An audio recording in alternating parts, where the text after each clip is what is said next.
I first wanted to do broad responses to take on the premise or the need metric of site affirmative. The first thing I assume is that all countries, regardless of the polarity that they have in the global geopolitical space or in Australia group, China, Russia, North Korea, Iran, or any other country that is in the opposite faction of what all these political countries are in, which are Australia, EU, and all the other countries that are aligned towards the West, are in two different factions, and this one faction is the only one that is in this group. What this then means, you still have paranoia about China still creating, North Korea still creating, Iran still creating all of this. So if paranoia is the reason why weapons race is created, this paranoia still exists as an underlying reason, so the need metric is never resolved on the side of the house, no solvency. Second, if their need metric is that there is a need or requirement for you to go ahead and have incentives for these corporations for them to not export to like sus importers or not export to, let's say, ambiguous importers, they themselves have self-correcting incentives to not get banned when they are getting audited, which I'll come to when I'm explaining my counter prop, or just to not get black marked by the government because it hits the public image, PR or stock price stance, which is incredibly crucial to C-level executives that are controlling the company because their bonuses are contingent on this, or it's incredibly crucial to board-level executives because if a government scrutiny occurs after something, that's in itself a deterrent mechanism for them to do so. We're just going to explain why the existing deterrent is enough and why this is not a need metric and why this causes companies and countries to leave and why this hinders research which has incredible harm on developing countries by flipping the claim that these companies go to developing countries with even lesser regulations. The first thing I want to note is just a counterfactual. This is something that happens in the status quo itself. So even if we don't think this is empirically what's happening in the status quo, we can fear it because this is the counter prop. Three things. First, you institute that one-time licensing model on our side in which companies before or at the inception of their export operations apply for license, get scrutinized at the beginning of their operations, and they are approved of licenses based on whether they qualify for the national criteria or national regulations or not that these individual countries have. As opposed to their side, in which you need to get approval every single time you need to export something. Second, auditing is done from time to time to validate and check whether you have entities, whether these entities that got approval earlier at their inception or initial part of their operations or indeed following the regulations, not every time you have to export. The third thing I will note is just in the info slide itself, external to national licensing rules. It is just in terms of the fact that you have an approval, you need to get an approval every time you have to export under the binding regime. But on our side, these committee or these group of countries only advises on like national regulations. This then means that these national regulations are uniform across all these 42 countries. Even if you don't buy this fiat, there are two reasons why this is true. The countries have an incentive to facilitate ease of business for their companies or for the companies that are incorporated across these companies for the sake of interconnectivity, either because they have natural economic incentives for the companies to grow and have market advantage over other countries that are not in this faction or not in this economic group, or by the virtue of being lobbied by these companies because these companies also want ease of business. And that's why these regulations are uniform on our side of the house. Even if the regulations are uniform on their side of the house as well, despite fiat that I have just proven the comparative, they have a huge harm. What is the harm? Three premises. The first premise is simply the fact that the research in dual-use biotechnology becomes significantly infeasible on their side with respect to time and cost incurred. There are four reasons for why this is true. First, government agencies and bureaucrats don't have nearly as much experience as like these people that are doing cutting-edge technology. Sure, you still have national regulations on our side of the house, and government bureaucrats are still involved for a strict comparative. But the interference of these government agents or bureaucrats is far less frequent on our side of the house when you only need one-time licensing or when you are auditing external to you having to export, which means it is not affecting your operations directly. On their side, every time you have to export, these people with far lesser expertise have to take time to understand your technology, have to incur some cost or make you incur some cost to internalize the technology or for you to get approvals at least as soon as possible than other companies. This both means time and cost incurred are significantly increased. The second reason is just that this is dual-use biotechnology. That means they themselves have to replicate the bacteria or organisms that they are using or any specific specimen that they are using for them to test and and know what are the consequences that are possible, floor and ceiling harms, to assess the risk of imports, to assess the risk of what this can be potentially used for. What this then means is when they have far lesser capacity or infrastructure because they are stayed with far lesser expertise, that means they've taken far more time to replicate, even if replication in itself is an extra time that they are taking. The third is you have a lot of regulatory costs. Why is this the case? This is particularly a lot because first you have to hire consulting firms for compliance advisory. Second, you have to have in-house teams of compliance for you to self-scrutinize before you have to do this, because the extent of scrutinization is a lot, is what the motion imposes the debt on. Then, or third, you just need to do a lot of side checks in terms of your value chain that exists, in terms of hiring more and more people at every point of your research. All of this means your cost significantly increases. The first is there is also scrutiny about the importing company right now, which means when you have to scrutinize a company that is outside of your country, it takes far more time, it takes far more resources. Oftentimes, governments outsource this cost to these companies or push this cost out to companies because of the sheer fact that they don't have resources to do so. State has limited resources, and they will like demand a report at least to verify it in the first place. This becomes a double burden on these companies. What is the impact of all of this? The first impact is just that when research becomes incredibly expensive, already when research is uncertain, when the risks are bottled, that means you make it even more uncertain, and this barrier becomes a tipping point for a lot of research to not happen in the first place, or for a lot of research to not even get investment in the first place. This research is incredibly useful for a lot of people when it enters the market because it decreases the prices of something that will otherwise be so novel and so nascent. Things like fertilizers that will now effectively clear pests, because most pests are immune to pesticides right now because their gene have modified to 60 years of using pests globally. What this then means is farmers have more advantages in terms of agricultural uses when more such products come out, and it drives down prices because of Moore's law. The second thing that I want to note is that these companies started doing developing countries right now to avoid all these scrutinies, which then means they have far lesser regulation, which means even if the companies are bad, the extent of regulation they're now facing is far lower even than our counterpart, which then means the propensity of exploitation is higher because the democratic institutions or the extent of corruption is far higher in developing countries, which means the harm all they posit is just flip on the assembly house. The second thing that I want to note is just on how countries and companies leave the Australian group and why is it simply bad, which effectively flips all their impacts. The first is corporations now have a significant incentive to lobby their governments against this policy because the advantage of visa business they had is now becoming a huge disadvantage or a huge barrier in terms of friction created in their value chain, and otherwise they have to get an approval every single time they're exporting even to the members of Australian group when you introduce Gauss model. As a consequence, you now become even competitively disadvantageous against the companies that set up shops in China, that set up shops in Mali, that set up shops in India. What this then means is in order to remove this competitive advantage, Alabama should also have a sunk cost because of the sheer fact to lobby your governments effectively. Why is this lobbying effective? First, these companies like Monsanto, Sun Pharma are heavily influential and lobby a majority of parliament and MPs through corporate backs and establishment politicians. Second, there is a threat of these corporations redirecting their campaign funding to any opposition parties. So there's a race to the bottom in terms of multiple parties having to grab this opportunity or having to get this corporate backs regardless of their affiliation and voting unanimously to get out of the Australian group so countries leave. Even if you don't think countries leaving is a feasible harm, at least companies leave, and that in itself is a huge harm because of the exploitation that I talked about earlier in developing countries.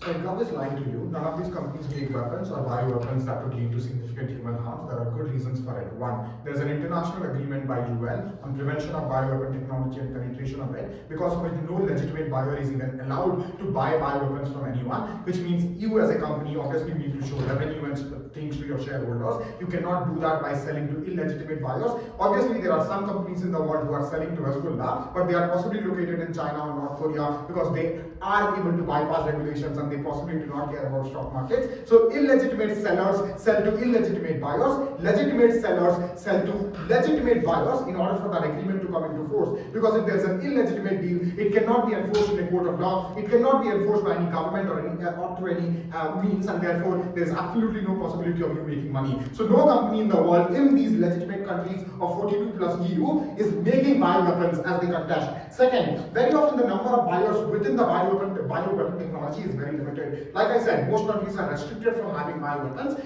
They have signed an agreement not to have it. So even if there are belligerent actors, there are very few actors. So within this competitive space, you cannot survive if you have very few customers. It absolutely doesn't make sense that any company would make bioweapons. Gov is absolutely lying to you by saying, oh my god, they would start making bioweapons. They don't. The last thing I want to point out is that they are misreading the motion. The motion says governments of each and every country will individually check export and import products depending upon the recipient, intended use, and risk of misuse. So if they are saying that the governments of Somalia and Mali are really, really bad, then they would also do the regulation themselves. I think Gov on second lies to you and says there is one regulatory body and everything will become uniform. It doesn't. Read the info slide, it says everyone will do it individually. But also, Somalia and Mali are not in this 42 country. At first, they kind of they concede that almost all the countries in this particular union are countries that are developed. So according to their own argument, if they only trust countries within this network, they would never export to countries outside this network. So their argumentation on developing countries is beaten by their own framing. As long as that is true, I don't think they have an impact. I would just run a few things right now. First,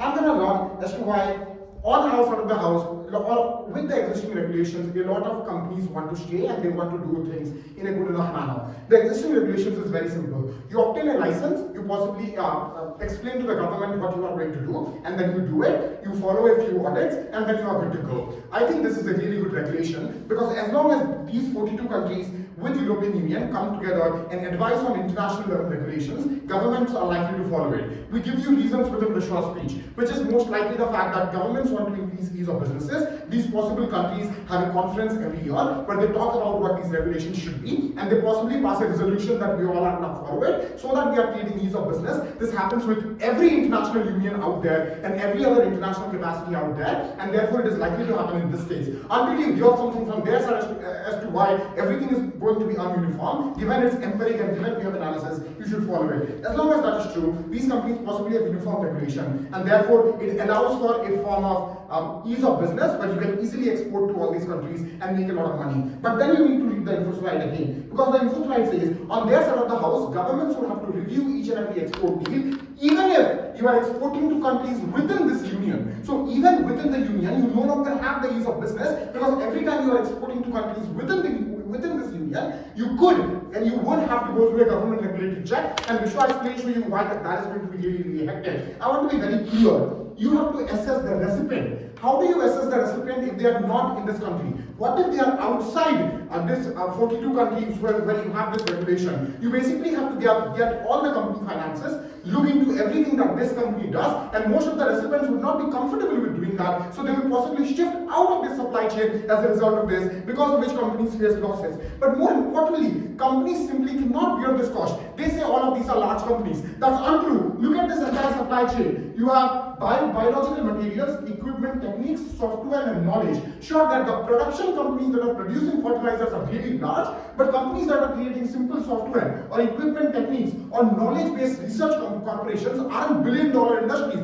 Very often they are small-scale firms which are a part of the supply chain doing one job, which then leads to a bigger company making a lot of money, which means they aren't billion-dollar industries. The comparative on their side of the house is all of these companies would be buried under the cost of regulation, because if there are billion-dollar industries, they would be the only monopolies that stand within the market, and if they are so strong and governments are checking everything on their own according to this regulation, then they can lobby the government to not check their products if they are the only competitors in the market and nobody else remains. As long as that is true, I'm not sure their regulation ever works. But on our side of the house, all these value chains, all these people within the supply chains do sustain, because one-time licensing is not a huge cost to bear. This is possibly something that you can get from your venture capitalists or basic investors, and they would possibly help you do it, and therefore you can possibly progress over a long period of time and go through this ease of business and do really good things. What is the impact? On their side of the house, it's just quite likely that small companies have no other option but to leave these countries, which means they would possibly lead to regimes where there are lesser regulations. If there are lesser regulations, we are not necessarily sure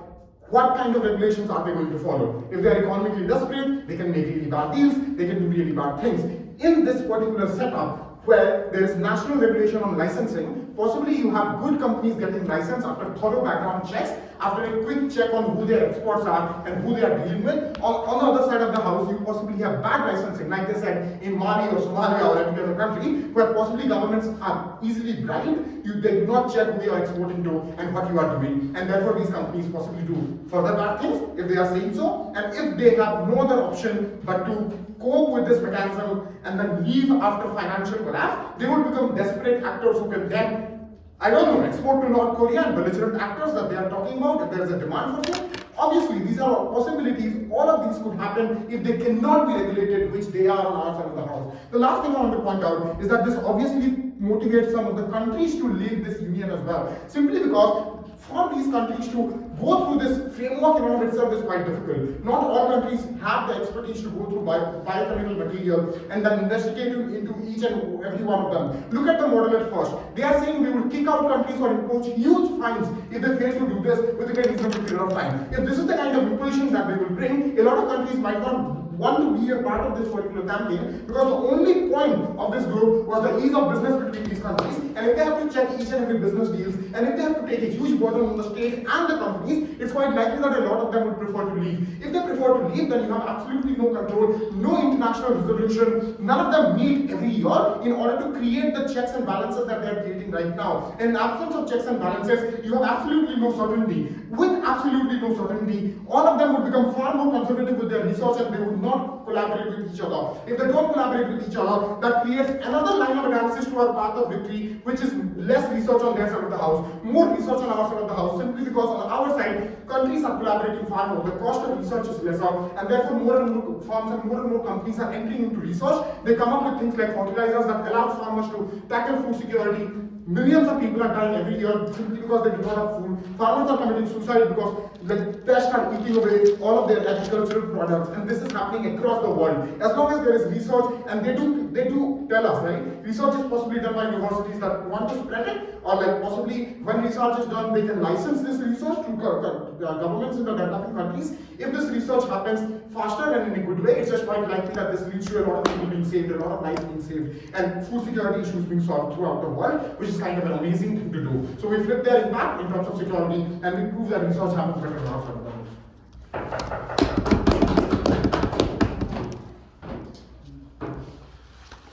Thanks a lot, second negative. I now invite the third affirmative speaker to conclude the affirmative portion.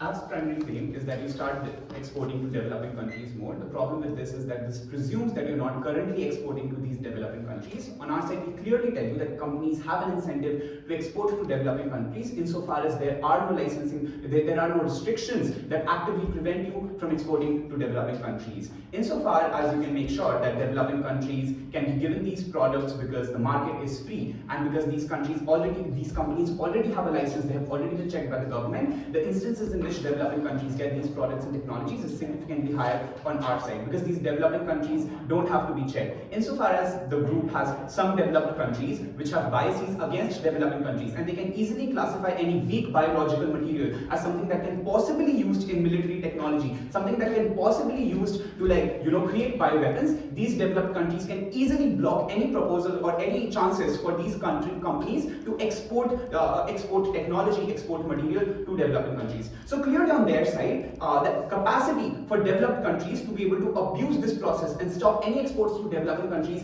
is significantly higher. But not just that, there's an incentive as well, because on their side they want to maintain this technology within themselves, within their own countries. On our side, the incentive for these companies is quite clear, that they want to make more money and that they already have a license, but they also have the capacity to do so because the government cannot interfere anymore. The biggest response to this is that, well, it's not a good thing because you just don't know who you're exporting to. There are two things we tell you on this. The first is that there is obviously a possibility of technology being misused at times, but they never explain what the incentive of these companies is to export to countries that are going to misuse this technology. Insofar as App assumes that these companies are companies that are legitimate and want to make profit, it's unclear as to why they're going to export to illegitimate countries and illegitimate actors, because they can't show this on their balance sheet. As long as on their balance sheets that is revealed to shareholders, that is revealed to public at large, they show that they're exporting to, let's say, countries like North Korea or countries countries that have active militaries working on biotech weapons, of course their share price is going to tank, a lot of their orders are going to be cancelled, and this is the kind of threat they never want to take. So they do explain that there might be a capacity of this material being abused, but they never explain the active incentive for these companies to do so. Insofar as there are like 200 countries in the world, and there are like, you know, like billions of dollars that can be like used to purchase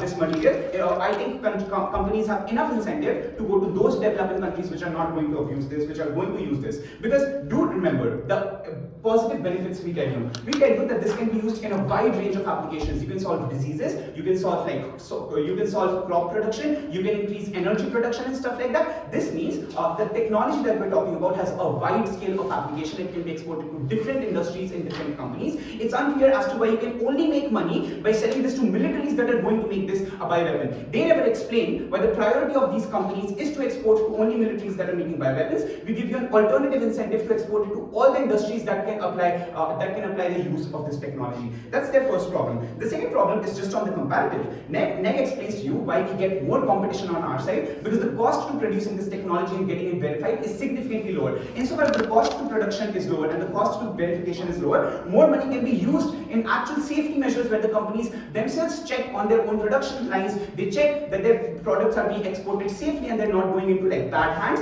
and they have self-check mechanisms. But not just that, insofar as there are more companies that are springing up on our side who can export, they have a self-check mechanism in the market, because companies actively call each other out insofar as their products are being exported to illegitimate actors. So the biggest case at the end of the debate is that, well, you don't export to developing countries. We do explain to you exactly how this already happens in the status quo and why it's likely going to decrease on their side. Their biggest response to that is that, well, then you're going to start exporting to bad actors, but they don't clearly explain the incentive of these companies to do so. They explain the counter incentive, which is that there's a wide range of application and it's unclear as to why you're only going to export to bad actors. I want to be quite clear about this debate. The status quo is very simple. A company comes up, they want to create biotechnology that is going to help the world. They apply for a license with the government in one of the within the Australian group. They comply with all of their audits. They probably follow a couple of rules, and they're able to get a license. They can start, creating at mass. They can start exporting to developing countries, and this is a technology everyone benefits from. And given that this is quite cheap and easy to do on our side, more and more companies come up. Of course, this is something that still requires maybe hundreds of millions of dollars, but the amount of money a different kind of like venture capital firms can invest into creating such companies is more on our side than on their side, just on the comparative. But our word is quite interesting. If they want to create same biotechnology, they have to ask for multiple approvals. First, they have to investigate the recipient countries, which might be a part of the Australia group, but which might not also be a part of the Australia group. But if the Australia group is full of all developed countries that trust each other, it's unclear as to why you have to specifically start investing your money into investigating these countries. But if you're also investigating other countries, it's unclear as to why other countries are going to comply. Probably the reports you're going to get are going to be quite unclear as well. Insofar as you investigate the recipient country, and you just decide that there is a kind of threat that this country might abuse it because we haven't been able to conduct our investigations clearly, the cost of all of this investigation just goes away, because the end outcome is that you can't export to these countries.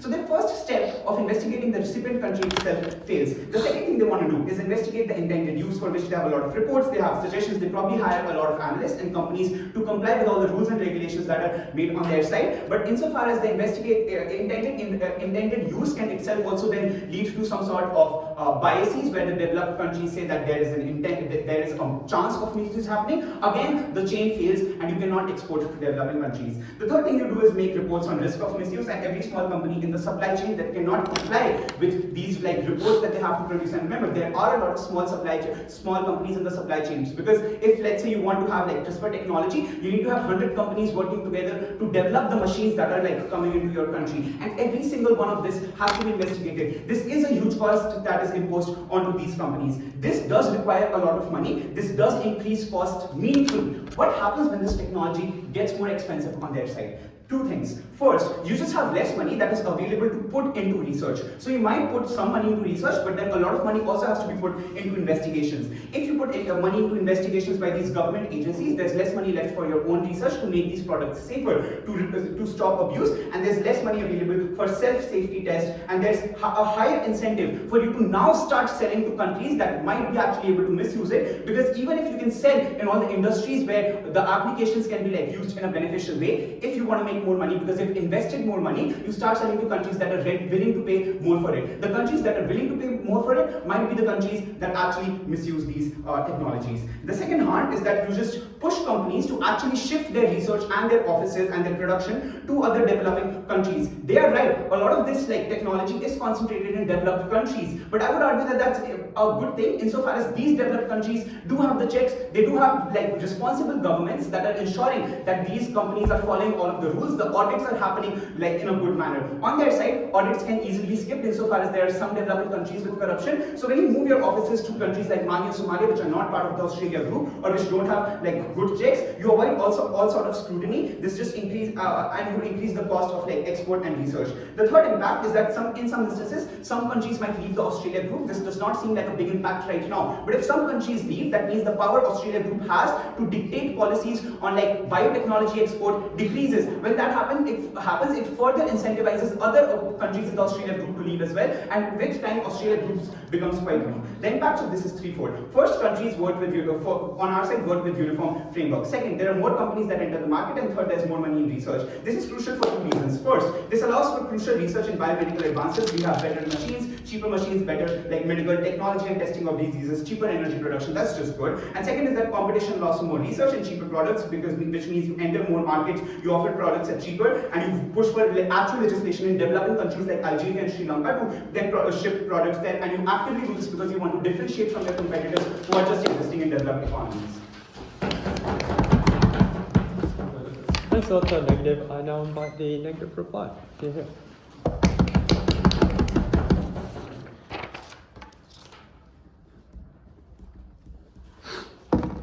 I want you to track through the government material. The first thing they say is that most countries do not trust developing nations because their governments can be bribed very easily and are unregulated. They constantly tell us that most developed nations have possibly a bias, or very often are quite justified in saying that don't export to developing countries, and they will remove this. The sad part is that we don't have this bias on our side of the house regardless, because they do not have to go through a government scrutiny to export to any country, so they can freely export in any free market once they get the license, which means we are not clear on the comparative.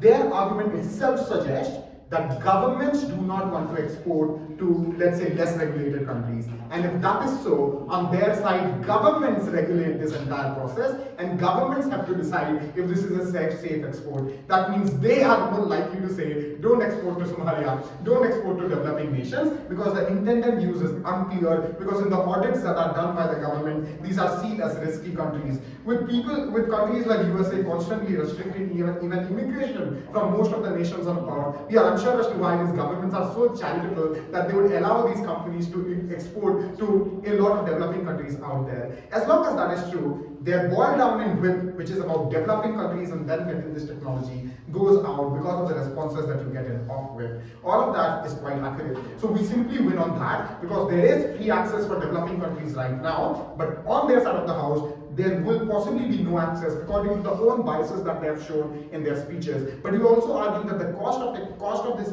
application process increases significantly. And their argument is no, but this is like a goods and safety test you have at airport. You have to track on our first multiple mechanisms given as to what kind of regulation does it have to be to check intended use. They need to understand this technology first, then they need to verify and check the recipient, which very often is in another country. You need to get all of their financial data, you need to do an inspection of their lab and everything else to make sure that this happens. And all of this cost is again imposed on the applicant in the application process, which increases the cost. This is coming from our first and established in second as well, which they did not respond to. I just want to push one thing in this debate.